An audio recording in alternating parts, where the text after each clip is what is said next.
Welcome back to Terror and Urban Myths, everyone. Tonight we're transporting you to a place in Chile where the sunlit serenity of the day descends into a chilling darkness when the moon takes over the sky.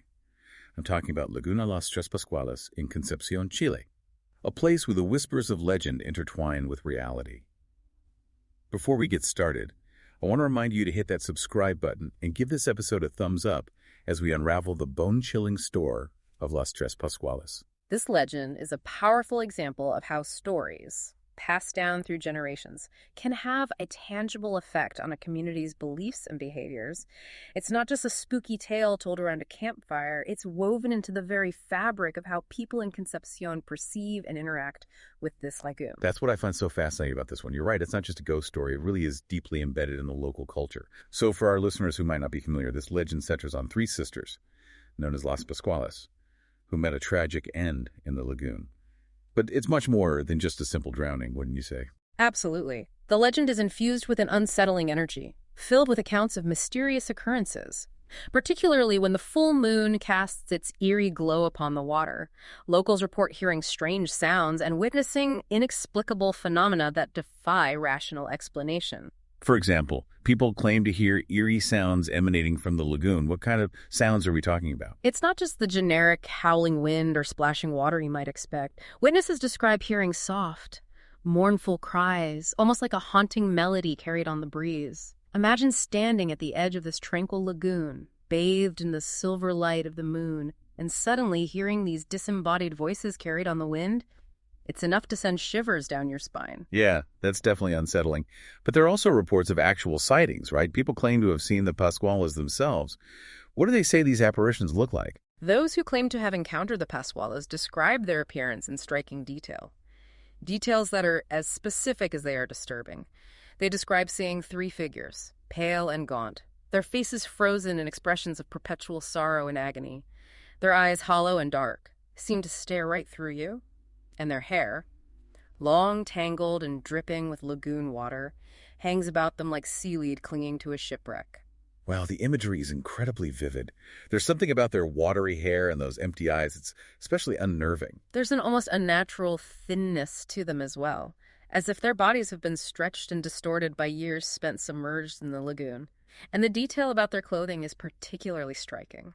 Imagine seeing figures in the moonlight wearing white dresses. Once beautiful, now faded and torn, clinging to their skeletal frames. So they're these tragic figures trapped between worlds, unable to find peace. But the legend says they're not just aimlessly haunting the lagoon, right? They're said to be actively seeking something, or rather someone. That's right. A particularly chilling aspect of the legend is the belief that the Pascualas are not content to simply lament their fate. They are said to actively seek to lure unsuspecting individuals into the lagoon, as if to share in their watery doom. I've heard they specifically target men. Is there any truth to that? Well, it's interesting you bring that up.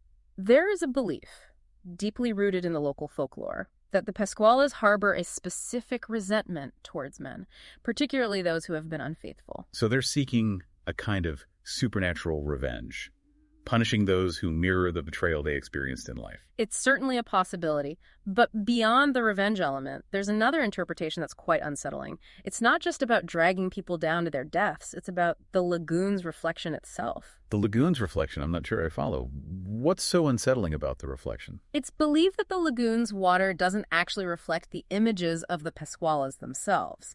Instead, those who dare to look upon its surface are said to see reflections of drowning bodies. That's horrifying. It's like the lagoon itself is giving you a glimpse into your own potential fate. But every legend has an origin story, right? What events led these sisters to such a tragic end? What's the story behind their demise?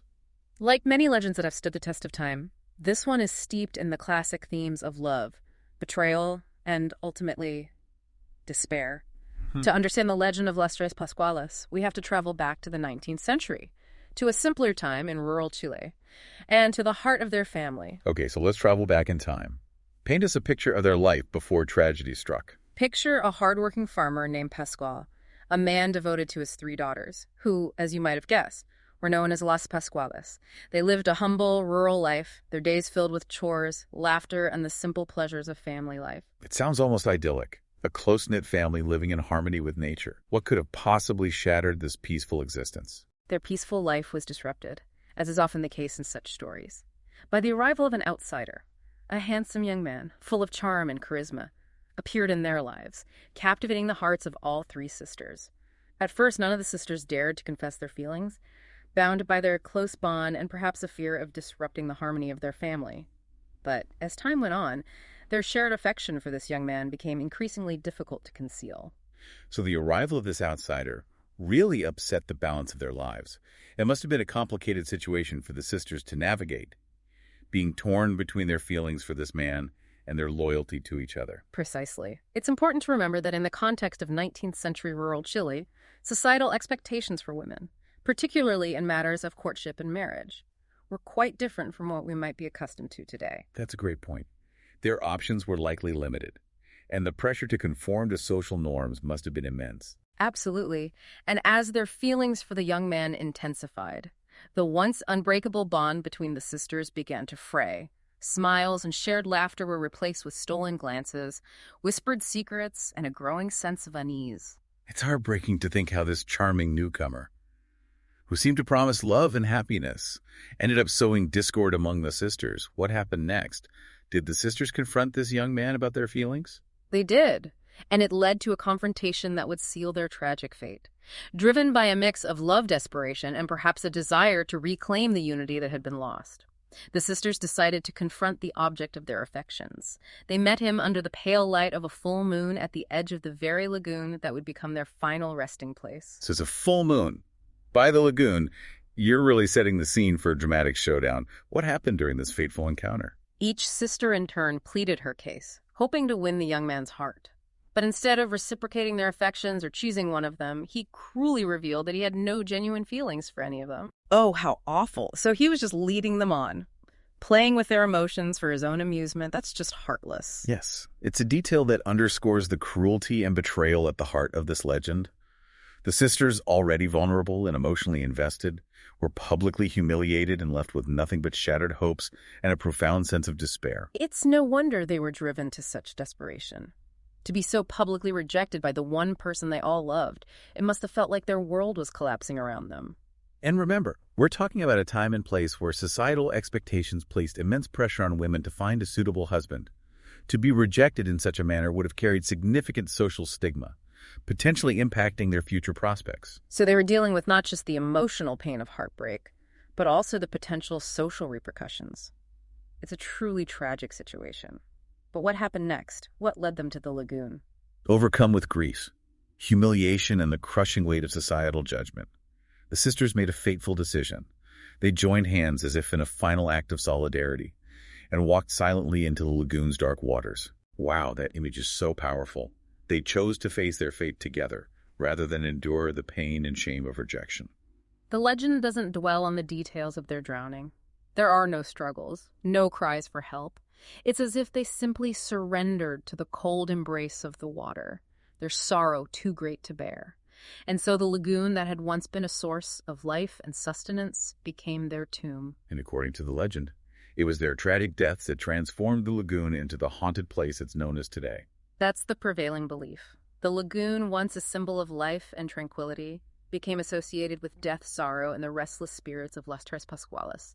Fishermen who once cast their nets in its waters without a second thought began reporting strange occurrences, unexplained ripples disturbing the surface, mournful cries echoing in the night, and fleeting glimpses of ghostly figures. It sounds like the lagoon itself became a reflection of the sister sorrow, a place where the boundary between the physical world and the spiritual realm thinned.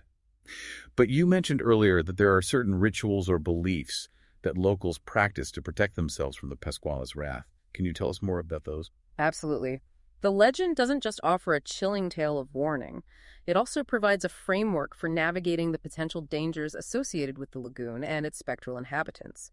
There are several methods that locals believe can help to ward off the Pascualas' influence, each rooted in a blend of practicality, faith, and respect for the supernatural. Okay, I'm curious to learn about these protective measures. What's the first one? Perhaps the most straightforward, yet chilling advice is to avoid direct eye contact with the Pascualas if you happen to encounter them. Their beauty, even in their spectral form, is said to be mesmerizing, capable of drawing you in and weakening your resolve. That makes sense. It's like a form of self-preservation. shielding yourself from their supernatural allure. So if you see these spectral figures rising from the lagoon, just keep your eyes on the ground and walk away quickly. Well, it's not quite that simple. There's a spiritual element to it as well. Locals advise reciting the Lord's Prayer while averting your gaze. It's believed that the prayer acts as a kind of spiritual shield, protecting you from the negative energy that surrounds the Pascualas. So it's about combining practicality with faith. Avoid their gaze and appeal to a higher power for protection. It's an interesting blend of belief systems. Are there any other methods people use to protect themselves? Another popular method involves the use of salt. In Chilean folklore, salt is considered a powerful purifying agent, capable of repelling evil spirits and negative energy. Salt. Like regular table salt. That's fascinating. So do people carry little pouches of salt for protection? Some do, especially those who live near the lagoon or who frequently fish in its waters.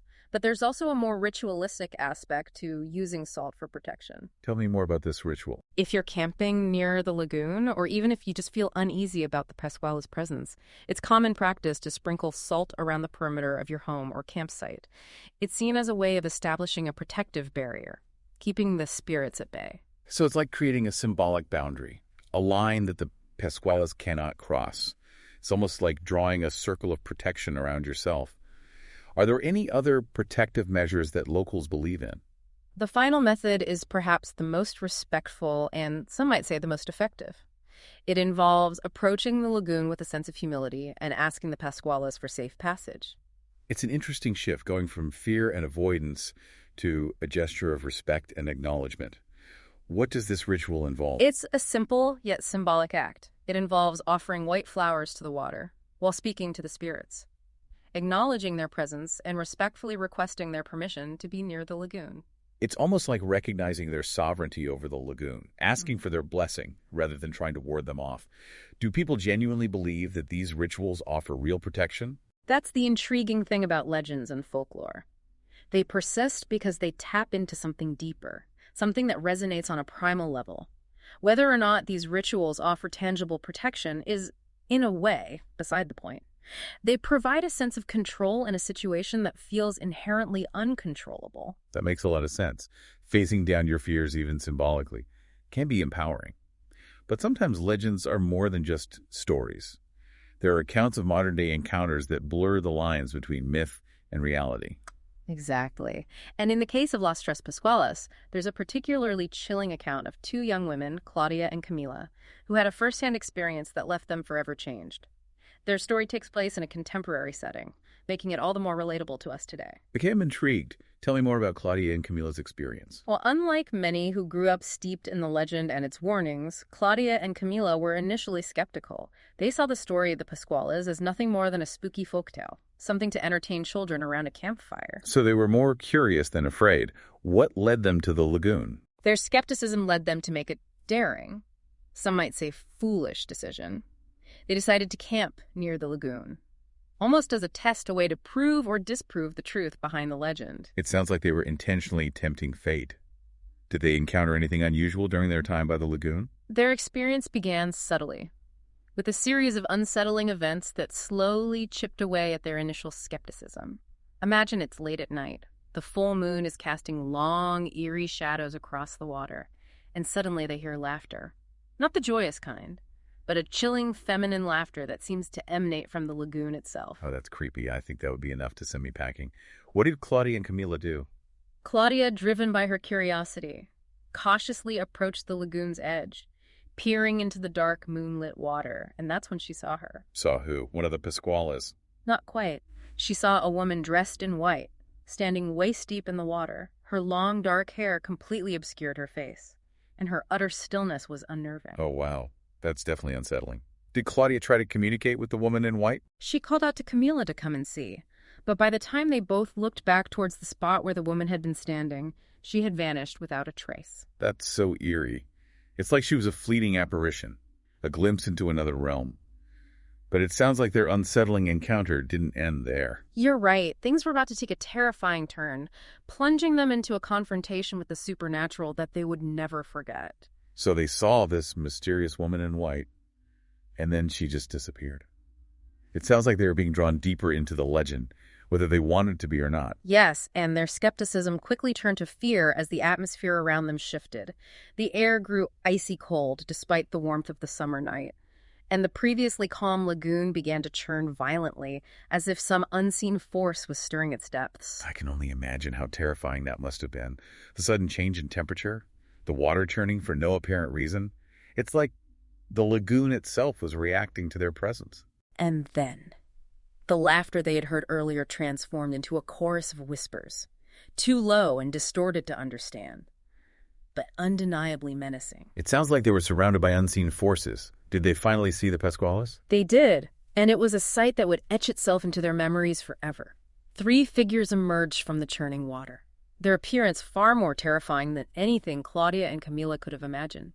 Their faces, once beautiful according to the legend, were now grotesque, their eyes glowing with an unnatural light, and their mouths twisted into horrifying grins, revealing rows of sharp-pointed teeth. It's like something straight out of a nightmare. I can't even imagine how terrified they must have been. What did they do? Panic set in. The figures began to move towards them, their movements swift and erratic, their long skeletal arms reaching out as if trying to grab them. Camila, realizing the immediate danger, turned and ran, desperate to escape the horrifying scene. But Claudia, paralyzed by fear, remained rooted to the spot, unable to move. Oh, no, that's awful. Did she manage to escape? Did anyone come to help? As one of the Pascualas reached towards Claudia, her long, bony fingers brushed against Claudia's arm, leaving behind a searing pain and a dark mark. That would serve as a permanent reminder of the encounter. Camila, who had run for help, returned with others just in time to see the figures retreat back into the churning waters of the lagoon. They found Claudia in a state of shock, trembling uncontrollably and muttering over and over, "Don't look at them, don't look at them." That's chilling. It sounds like she was warning the others, even in her terrified state. And the most unsettling part is that Claudia never spoke of the encounter again. She seemed to retreat into herself, as if trying to bury the memory of that night deep within her subconscious. But the mark on her arm remained, a physical manifestation of her brush with the supernatural. It's a powerful reminder that these legends, however fantastical they may seem, hold a certain power, a potential for real-world consequences that we can't fully explain or comprehend. Exactly. The story of Claudia and Camila brings the legend of Las Tres Pascualas into the modern age, suggesting that these stories are not just relics of the past, but living, breathing entities that continue to exert their influence on those who dare to cross their paths. So what can we learn from this legend? What does it tell us about ourselves and our relationship with the unknown? Well, on a surface level, it's a cautionary tale about the dangers of betrayal, the enduring power of grief and despair, and the importance of respecting the boundaries between the human world and the realm of the supernatural. But I think it goes deeper than that. Yes, I agree. There has to be more to it than just a spooky story. I think this legend taps into our primal fear of the unknown, our fascination with the things that go bump in the night. It speaks to our enduring need to explain the unexplainable, to find meaning and order in a world that often feels chaotic and unpredictable. Right. And the rituals, the prayers, the salt, they're all part of that human attempt to exert some control, to find a sense of security in the face of the unknown, the things we can't explain. Exactly. And it's also a reflection of cultural values and beliefs. The idea that the Pascualas punish unfaithful men speaks to societal anxieties about infidelity, betrayal, and the consequences of our actions. It's a reminder that even in the afterlife, there may be a reckoning for those who have wronged others. It's a powerful reminder that our actions have consequences, both in this life and perhaps beyond. It makes you wonder about the nature of these supernatural entities. Are they simply vengeful spirits? Or are they something more complex? Beings driven by grief, longing, and a desire to connect with the world of the living. That's the question that keeps us coming back to these stories, isn't it? The desire to understand the motives of these beings, to find a glimpse of humanity in their seemingly monstrous actions. Perhaps the Pascualas are not simply seeking revenge, but are longing for a connection, a way to bridge the gap between the world they inhabit and the world they left behind. And perhaps that's why their legend continues to resonate with us. It reminds us of our own capacity for both love and loss, for betrayal and forgiveness, and for the enduring power of human connection, even in the face of death. And that wraps up this episode of Terror and Urban Myths.